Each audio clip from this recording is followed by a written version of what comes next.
प्यारे बच्चों, मैं रोहित कुमार सिंह भौतिक विज्ञान प्रवक्ता श्री विश्वनाथ इंटर कॉलेज कलाम सुल्तानपुर में आपका स्वागत करता हूं। बच्चों, आज हम भौतिक विज्ञान में सदिश विश्लेषण के बारे में अध्ययन करेंगे। सदिश विश्लेषण में सबसे पहला पॉइंट क्या होता है? अदिश और सदिश राशियां। अदिश और सदिश राशियां को स्केलर एंड वेक्टर क्वांटिटीज। भौतिक राशियां दो प्रकार की होती हैं, पहला अदिश राशियां, दूसरा सदिश राशियां। पहला अदिश राशियां,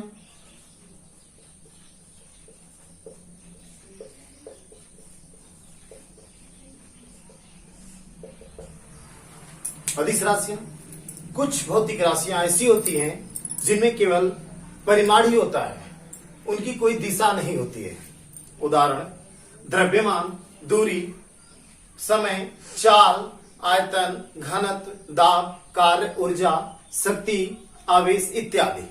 ऐसी राशियों को अदिश राशि कहते हैं। अदिश राशियों का जोड़ना, घटाना, गुणा, भाग साधारण गणित की सहायता से किया जा सकता है।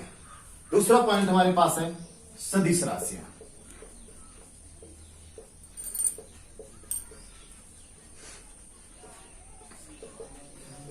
सदिश राशियां कुछ भौतिक राशियां ऐसी होती हैं जिनमें परिमाण के साथ साथ दिशा भी होती है तथा जो योग के सदिश नियमों का पालन करती हैं। उदाहरण: विस्थापन, वेग, त्वरण, बल, भार इत्यादि। ऐसी राशियों को सदिश राशियां कहते हैं। यदि कोई भौतिक राशि सदिश है तो इनमें दिशा का होना अनिवार्य है, परंतु यदि किसी भौतिक राशि में दिशा है तो इसका सदिश होना अनिवार्य नहीं है। यह राशि अदिश भी हो सकती है। उदाहरण के लिए वैद्युत धारा में परिमाण व दिशा दोनों होते हैं, परंतु फिर भी यह अदिश राशि है क्योंकि दो धाराओं का योग सदिश योग के नियमों का पालन नहीं करता है। दूसरा पॉइंट, अगला पॉइंट हमारे पास है, अगला पॉइंट है सदिश तथा संकेतन पद्धति। सदिश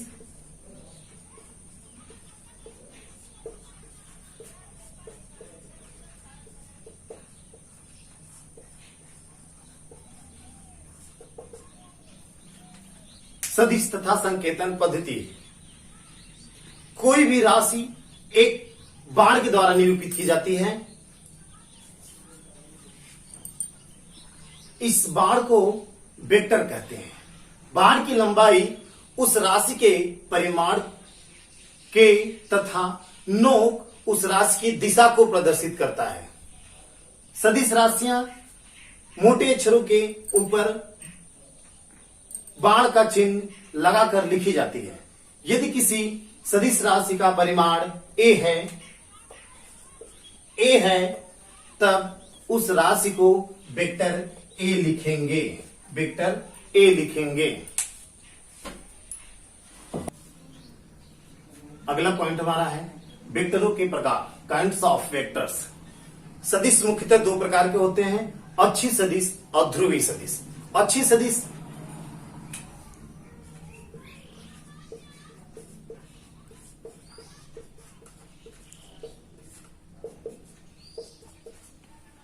अक्षीय सदिश वे सदिश जो घुड़ी प्रभाव को प्रदर्शित करते हैं तथा जिनकी दिशाएं दाएं हाथ के पेंच के नियमानुसार हमेशा घूर्णन अक्ष के अनुदिश होती है, उसे अक्षीय सदिश कहते हैं। उदाहरण: कोणीय वेग, कोणीय त्वरण, कोणीय संवेग इत्यादि। दूसरा क्या है?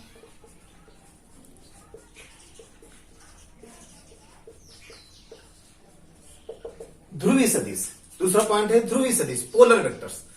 वे सदिश जिनका प्रारंभिक बिंदु या कार्यकारी बिंदु स्थित होता है उन्हें ध्रुवीय सदिश कहते हैं।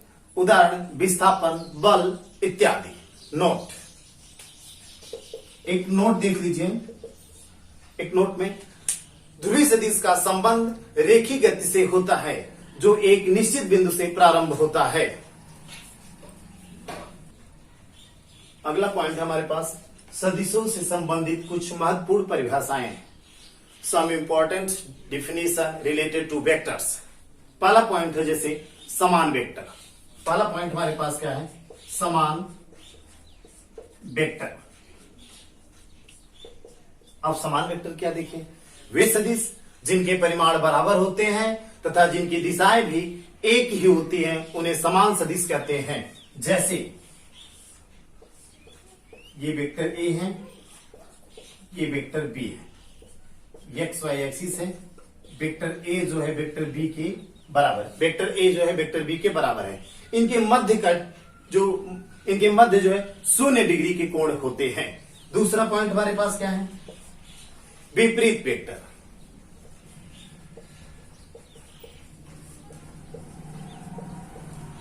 विपरीत वेक्टर को हम ऋणात्मक सदिश भी कह सकते हैं। वे सदिश जिनके परिमाण तो बराबर होते हैं लेकिन दिशाएं विपरीत होती हैं उन्हें ऋणात्मक सदिश कहते हैं।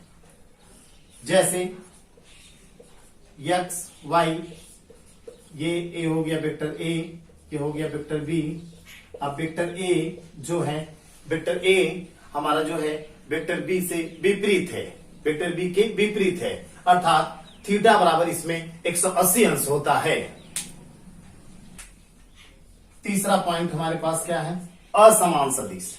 असमान सदिश,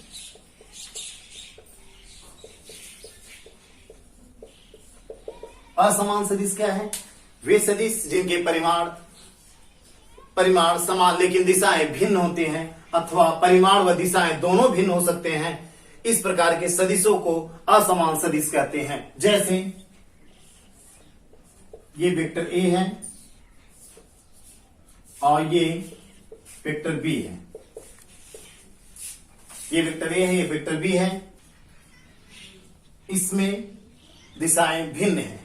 दूसरी आकृति देखिए, एक्स वाई,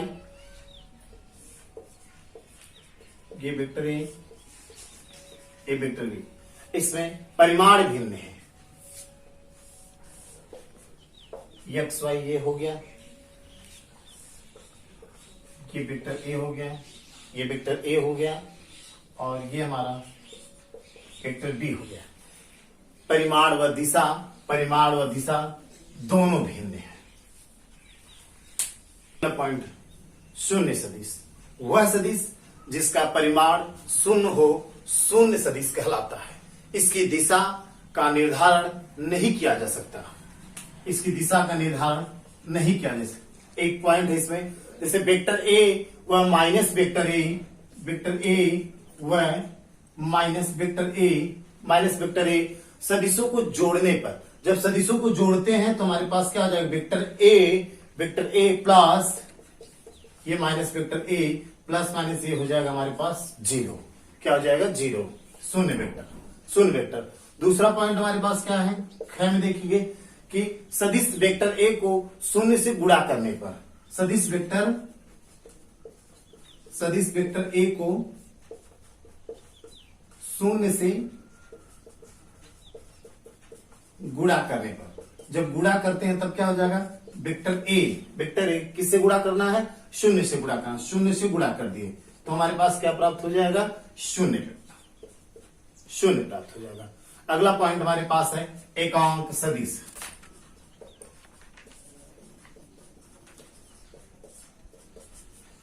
अगला पॉइंट हमारे पास है एकांक सदिश। वह वेक्टर जिसका परिमाण 1 होता है एकांक वेक्टर कहलाता है। यदि वेक्टर ए एक वेक्टर है जिसका परिमाण a है तो वेक्टर a अपान a एकांक वेक्टर है जिसकी दिशा वेक्टर a की दिशा में है। वेक्टर a की दिशा में एकांक वेक्टर को एक कैप से लिखा जाता है। इसलिए एक cap equal to vector A upon A. इसको हम लिख सकते हैं आगे वेक्टर ए अपान मॉड में वेक्टर ए, या इसको और आगे लिख सकते हैं वेक्टर ए बटे वेक्टर ए का परिमाण। अब इसका अगर तीसरे गुणा कर दे तो हमारे पास हो जाएगा A cap equal to vector A cap equal to vector A, या करके लिख दे इसको एक vector A equal to A cap, A dot A cap. अगला पॉइंट हमारे पास है चौथा। अगला पॉइंट हमारे पास आता है समकोणिक एकांक सदिश। समकोणिक एकांक सदिश। समकोणिक एकांक सदिश क्या होता है?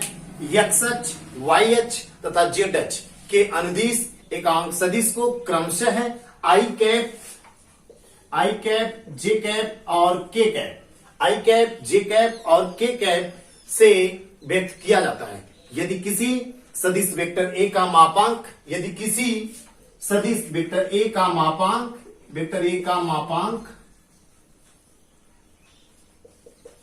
यदि किसी सदिश वेक्टर A का मापांक A है, A हो तो vector A equal to AI cap, vector A equal to AI cap. इसी प्रकार YH, Y दिशा में किसी सदिश वेक्टर B का मापांक यदि B हो तो वेक्टर B इक्वल टू हो जाएगा हमारे पास BJ कैप। और इसी प्रकार अगर देखें तो वेक्टर C इक्वल टू में प्राप्त हो जाएगा CK कैप। सदिश I कैप, J कैप और K कैप का परिमाण एकांक होता है। अगला पॉइंट है हमारे पास समतली सदिश। वे सदिश जो एक ही तल में स्थित होते हैं उसे समतली सदिश कहते हैं। उदाहरण, कागज के तल में खींचे गए सभी सदिश समतली सदिश होते हैं। अगला पॉइंट हमारे पास है संरेखी सदिश। संरेखी सदिश क्या है? वे सदिश जिसकी कार्य रेखा समानांतर या विपरीत दिशा में कार्यरत हो, अर्थात इनके मध्य कोण 0 अंश या 180 अंश होता है, 180 अंश होता है, तो वे संरेखी सदिश कहलाते हैं। वे संरेखी सदिश कहलाते हैं। जैसे ये वेक्टर A हो गया, ये वेक्टर A हो गया, आपका ये वेक्टर B हो गया, ये वेक्टर B हो गया, अगला आपका ये वेक्टर C हो गया, अगला आपका ये वेक्टर D हो गया, ये वेक्टर D हो गया। अगला पॉइंट हमारे पास आता है सम प्रारंभिक सदिश।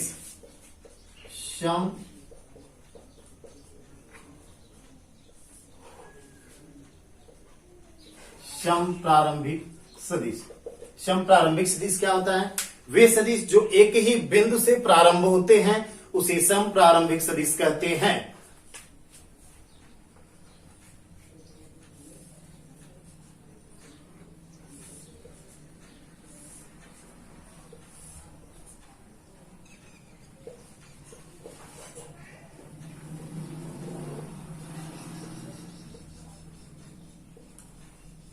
एक बार पुनः हम आपसे बोल दे रहे हैं, सम प्रारंभिक सदिश क्या होता है? वे सदिश जो एक ही बिंदु से प्रारंभ होते हैं उसे सम प्रारंभिक सदिश कहते हैं। अगला पॉइंट हमारे पास है सीमित सदिश। अगला पॉइंट आता है हमारे पास सीमित सदिश। ऐसा सदिश जिसका प्रारंभिक बिंदु निश्चित होता है उसे सीमित सदिश कहते हैं। उदाहरण के तौर पर देखिए अगर तो विस्थापन सदिश सीमित सदिश है क्योंकि इसका प्रारंभिक सदिश मूल बिंदु पर होता है। अगला पॉइंट हमारे पास है असीमित सदिश। असीमित सदिश ऐसा सदिश जिसका प्रारंभिक बिंदु स्वतंत्र होता है उसे असीमित सदिश कहते हैं। तो आज की वीडियो में हम लोग जो देखे हैं सदिश के बारे में देखे हैं और वेक्टर के प्रकार देखे हैं और उसके बाद अच्छी और ध्रुवीय सदिश के बारे में अध्ययन किए हैं और उसके बाद सदिशों से संबंधित कुछ महत्वपूर्ण परिभाषाओं के बारे में अध्ययन किए हैं। इसके आगे का वीडियो आपको आगे भेजा जाएगा। धन्यवाद।